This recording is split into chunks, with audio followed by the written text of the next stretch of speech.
We talk all about the 5G race. What does winning the 5G race look like to you? Where Huawei ZTE, two Chinese companies backed by the Chinese government, aren't winning and dominating the market. Remember, China wants data dominance by 2025. In order to accomplish that, they understand the need for building out these networks. So the government of China has invested in R&D, that's all government investment in the next generation Huawei gear, as well as financing deals. So zero down, zero payment for 3 years, and we cover all the build out and the engineers. No Western company can compete. So we should be asking ourselves, why do they want to do that? And it's really to control data as it moves through those networks. Should we be investing in our companies the way Beijing has been investing in their 5G networks? Well, Attorney General Barr kind of had an interesting take on it, which was, nationalize a foreign company to U.S. interests. I'm not sure. They're a Western value company, Nokia and Ericsson. And so those are companies we want to compete. We want them to win contracts. I would do it a different way versus the government trying to assemble $20 billion to buy a company that's headquartered in Finland. Couldn't we help them on the R&D front, find some R&D grants that we could do to help them overcome this massive Chinese investment in R&D from their government? And secondly, how about financing deals, low interest loans, payback loans, zero interest loans through the Exim Bank that would allow them to compete against companies like Huawei and ZTE all around the world? To me, that's a better way. The government gets their money back, and they're also helping make sure that we have Western valued telecommunications companies out there operating on this. How concerned are you that the UK did not ban Huawei? I think it's a terrible decision. I don't think this is done yet. Parliament's going to get a weigh in on this.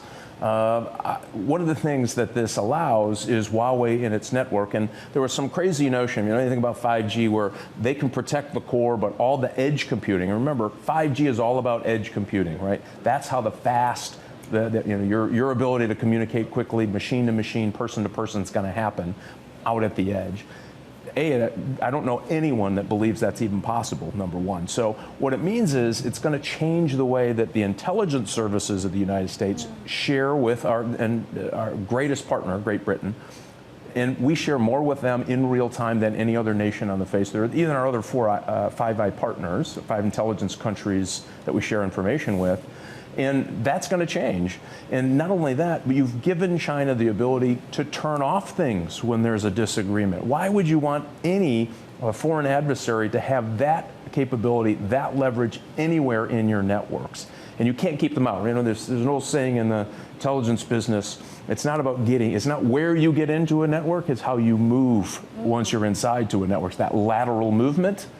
Well, once you're in their network, anywhere in the country, they can move around to places you don't want the Chinese intelligence services. What's your take on the FCC now auctioning off some of those airways? I would imagine the satellite providers don't love the price. I'm hearing about $10 billion or so. How do you determine fair value for those airwaves? Yeah, first of all, this was a really sticky wicket, but the most important first step that we needed to do to be competitive, the United States to be competitive, and U.S. companies to be competitive in the next generation of innovation on 5G was opening up this C-band. It's the Goldilocks spectrum, meaning it has all the right properties to make 5G effective, and it's cheaper to deploy. So that was absolutely huge. You want to beat the Chinese? By the way, they're building out on C-band wherever they go, which makes them quicker, a little cheaper.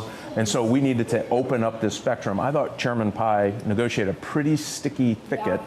Cost was a big part of this, but remember, these companies who have been licensed for 20 years to operate in this space now have to give up that space and then reorient their company, meaning buying more satellites and other things. So that cost was a big part, and getting through that was kind of a big part. So masterful by the chairman. There's still some work to do on how those percentages look out. You don't want to have a company go into bankruptcy from this. Ken Leon, on another front, so you've been involved with 5G and Huawei. You were on this fairly early on. What's your take as we progress with phase 1 to phase 2, that what possibly happens, with this important equipment provider from China, Huawei? Well, they may be an important equipment provider, but think about this. This company has been indicted by the FBI, right? And they've been indicted by the FBI and indicated that they had company committees who were rewarding employees for stealing intellectual property or intellectual property theft. They violated sanctions and were trying to get equipment to the Iranian regime, and they were doing it so that they could suppress dissidents in Iran. I mean, this is a terrible. No American business would put up with this behavior in their own company, let alone do business with a company that performed like this.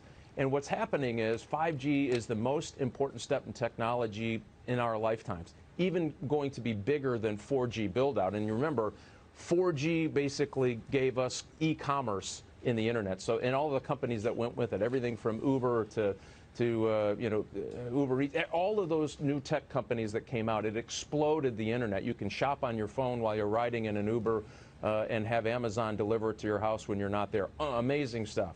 This next generation, what that was to the commercial internet, 5G is going to be to IoT. So think of medical, think of autonomous cars, all of that. This is huge. The Chinese know it.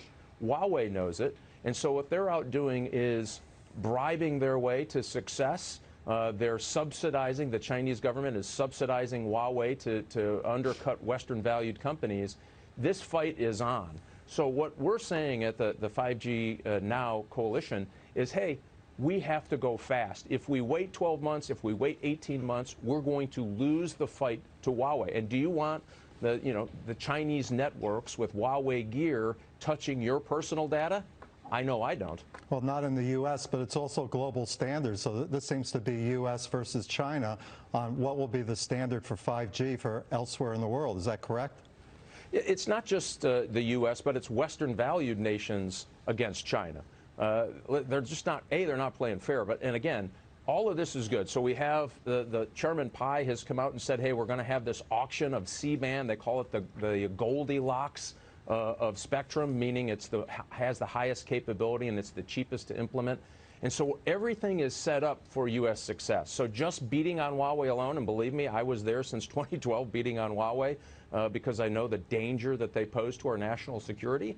But that alone won't do it. What we have to do now is unleash American innovation. And the way we're going to do that is make a quick transition from the companies who have C-band space now into this auction space so that everybody wins. And I think we can do it, but we're going to have to come together to do this. We're going to have grassroots support. We're going to have to raise awareness in Congress, the severity of this issue. We're going to have to support Chairman Pai in his efforts to get a public auction done in 2020. What's keeping us from doing it? Is it regulations? Is it, what? A little bit of everything. So remember about 20 years ago, the U.S. government gave licenses to companies and said, we want you to go ahead and build this C-band space out. So that resulted in 120 million homes being serviced to get their TV and their radio in this space. Everything was moving along for kind of a structured transition. And people said, well, wait a minute, why don't we just take those licenses away and then use it for public auction and then feed the coffers? That's just like a grocery store getting a permit to operate and the government deciding that, hey, boy, they really like that space. All that investment you made, it's too bad, we're going to take it. And so there's this natural friction between government taking and what should be a smooth transition, and let these companies help us with the transition. And that's really where the sticking point is. What does that auction of C-band space look like? And by the way, the Chinese are using C-band space all over the world, and they're able to implement a 5G build-out much quicker than we are. So this is why this is so important. But that's the slow-up. I think right now what we're trying to do is build consensus. Good idea, public auction, but let's do this together, and let's have a smooth transition. Let these companies who are delivering 120 million homes worth of data and video streaming and radio streaming, and let them make this transition in a way that allows them to spend the money to refigure what their company and their businesses are going to look like after the transition of C-band. Mike, thank you for being here. Great to see you. Hey, thanks, Dagan. Mike Great Rogers. to see you.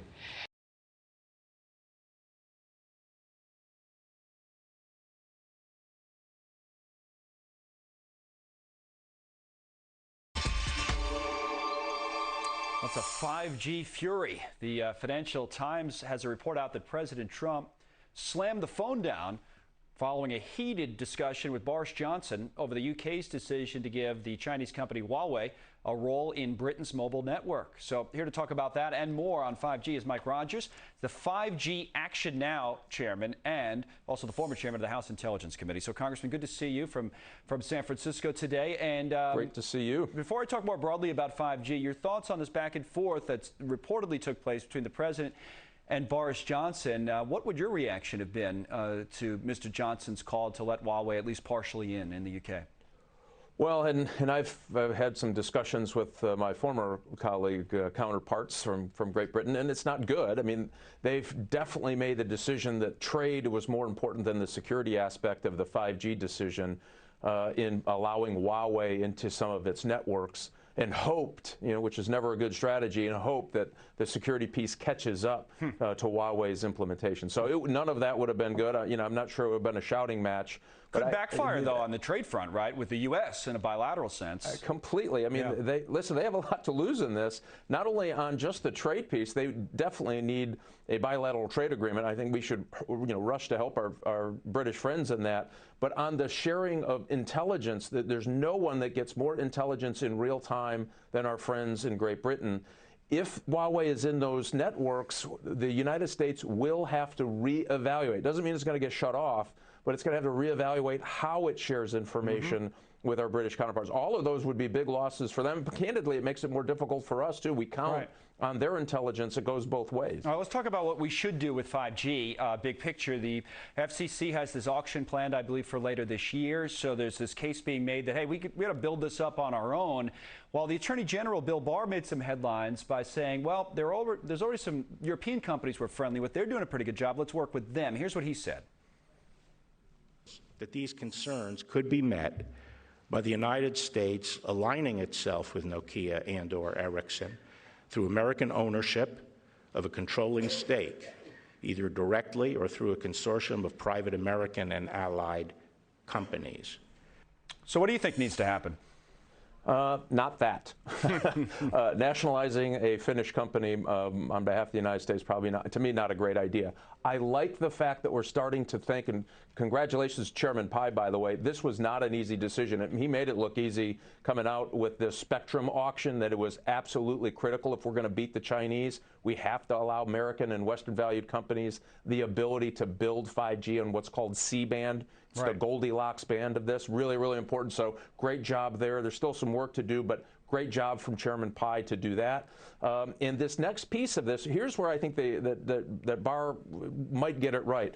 One of the things that Chinese are doing, the Chinese government is doing, it is unfairly investing in R&D. It's all government subsidy R&D for Huawei, which allows them to move out smartly on certain technologies, number one. Number two, the way they finance deals. These are government gifts of huge sums of money, so that Huawei comes into your area and says, guess what, 0 down and 0 payments for 3 years, and we'll pay for everything in between.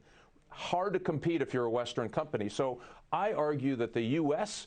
Approach to this ought to be saying, listen, let's reinvigorate the XM Bank. Let's do some loan guarantees for these companies like Ericsson and Nokia to be competitive in these markets. And let's find a way to help them bridge this R&D gap. I think there's a way to do that. Then let those companies actually run themselves. They're doing pretty well. I mean, this notion that Nokia was in trouble, I kind of scratched my head. Right. Their cash went up. Their market share is looking pretty good. They're in a really good financial position. Right. Now we just need to help them beat back the Chinese government from subsidizing these deals all around the world. Yeah, they can't give stuff away, so to speak, the way Huawei is. All right, Mike Rogers, the former chairman of the House Intelligence Committee, now very involved in 5G. Thank you, sir. Appreciate it.